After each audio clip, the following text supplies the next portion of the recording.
Apa kabar guys? Jumpa lagi di channel Jadi Tahu Tambah Tahu. Channel random tapi tetap memiliki edukasi di dalamnya.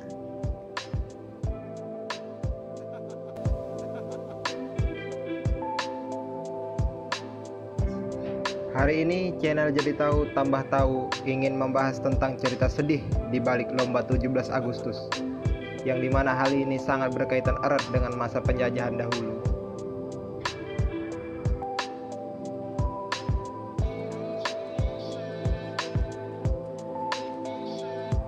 Tanggal 17 Agustus, Hari Kemerdekaan Indonesia, selalu disambut dengan serangkaian lomba Agustusan atau lomba 17-an di kampung-kampung penduduk. Kamu tentu tak asing dengan permainan berhadiah di bulan kemerdekaan ini, seperti balap karung, lomba kelereng, menyusun koin, makan kerupuk, dan lain sebagainya. Tapi tahukah kamu makna-makna dan kisah di balik lomba 17-an? Kisahnya sungguh menyayat hati bangsa kita yang hidup pada masa sekarang. Berikut cerita sedih di balik euforia lomba 17 Agustus.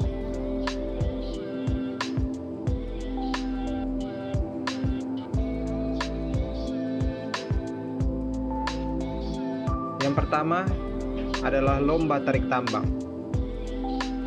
Tarik tambang menjadi salah satu permainan tradisional yang tetap populer hingga kini. Tarik tambang hampir selalu menghiasi perlombaan yang ada saat perayaan Hari Ulang Tahun Rakyat Indonesia di seluruh wilayah tanah air. Berbeda dengan makan kerupuk atau memasukkan belut ke dalam botol yang dimainkan secara perorangan, tarik tambang membutuhkan dua tim untuk saling adu kekuatan. Dengan seutas tali tambang, kedua tim dipisahkan sebuah garis dan saling tarik-menarik hingga salah satu tim melewati garis pembatas dan dinyatakan kalah.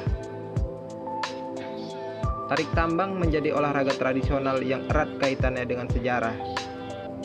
Tarik tambang juga menjadi simbol perlawanan terhadap penjajah. Meski menurut cerita rakyat, tarik tambang berasal dari India, namun olahraga tradisional tarik tambang sudah populer di Indonesia sejak masa penjajahan. Tahukah sahabat, saat zaman penjajahan, banyak orang Indonesia yang terpaksa harus melakukan pekerjaan berat seperti memindahkan batu, pasir, dan lain sebagainya. Saat itu para pekerja menggunakan tali tambang yang ditarik secara bersama-sama untuk mengangkat batu dan yang lainnya. Karena tidak adanya hiburan bagi pekerja pada zaman itu, para pekerja pun menjadikan tarik tambang sebagai hiburan dan ajang untuk adu kekuatan. Lama-kelamaan tarik tambang kian populer dan menjadi simbol perlawanan terhadap penjajah, dan hingga kini dimainkan di berbagai daerah di Indonesia, serta menjadi salah satu olahraga tradisional.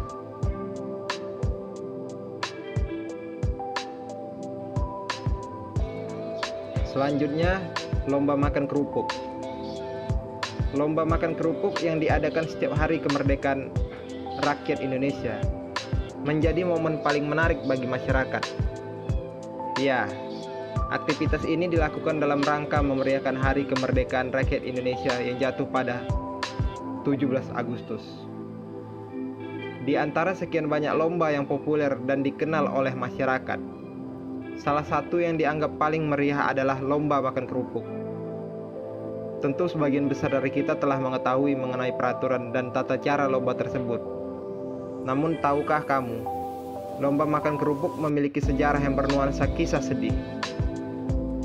Seperti diketahui, pada masa penjajahan Belanda, rakyat Indonesia banyak yang hidup dalam kondisi serba kekurangan. Meski memiliki kekayaan alam dan hasil panen yang melimpah, kerupuk seolah menjadi simbol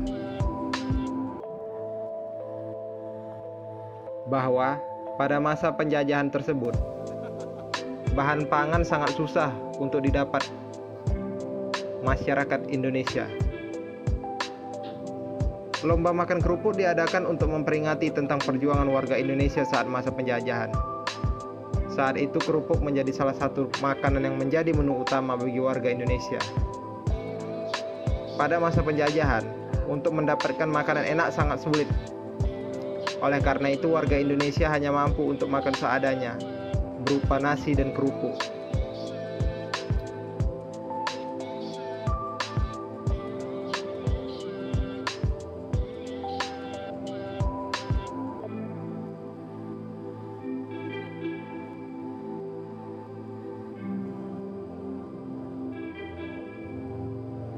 Selanjutnya adalah lomba balap karung. Lomba balap karung adalah salah satu lomba yang wajib diadakan di perayaan kemerdekaan Republik Indonesia. Permainan ini menggunakan karung goni menutupi kaki kemudian berlomba sampai ke garis finish. Meskipun lomba balap karung sudah menjadi tradisi, namun sejumlah sejarawan sempat menolak lomba tersebut. Lomba balap karung dianggap warisan kolonial yang tidak mendidik.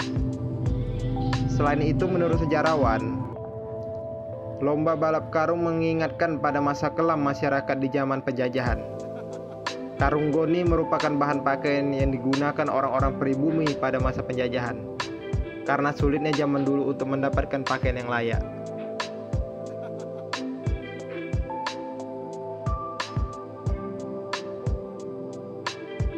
Selanjutnya yang paling banyak digemari yaitu panjat pinang. Tak lengkap rasanya perayaan 17 Agustus tanpa adanya lomba panjat pinang. Ini adalah jenis lomba yang paling dinantikan oleh segala kalangan. Tak peduli apakah mereka tinggal di kota ataupun di desa. Panjat pinang membutuhkan kerjasama untuk mengambil hadiah di puncak batang pohon pinang. Bagaimana tidak? Siapa yang bisa memanjat batang menjulang itu sendirian? Terlebih lagi, pohon pinang sudah diolesi dengan minyak atau oli untuk menambah keseruan lomba. Perlombaan ini dulunya dikenal sebagai deklimas, yang memiliki arti memanjat tiang. Pada masa itu panjat pinang biasa diadakan setiap 31 Agustus untuk merayakan hari ulang tahun Ratu Belanda yang bernama Wilhelmina.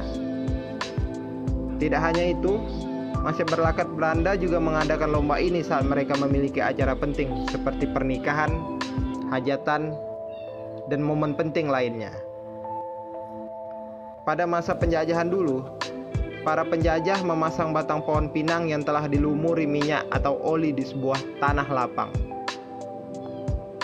Bedanya pada masa itu, hadiah yang diperebutkan adalah bahan pokok seperti beras, roti, gula, tepung, dan pakaian.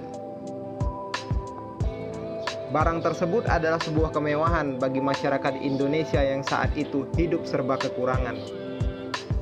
Sementara masyarakat Indonesia bersusah payah memanjat dan meraih hadiah, orang-orang Belanda hanya menonton dari bawah. Mereka menganggap hal ini sebagai lelucon dan menertawakan ketika ada orang yang terjatuh. Itulah kenapa sebenarnya banyak orang yang menentang lomba panjat pinang diadakan di Indonesia. Banyak orang menganggap bahwa panjat pinang hanya membawa kenangan buruk di masa penjajahan, masa-masa di mana kita, bangsa Indonesia, ditindas dan ditertawakan oleh bangsa lain.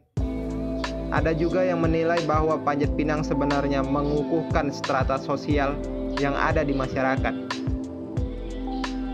Namun tidak sedikit yang menilai bahwa panjat pinang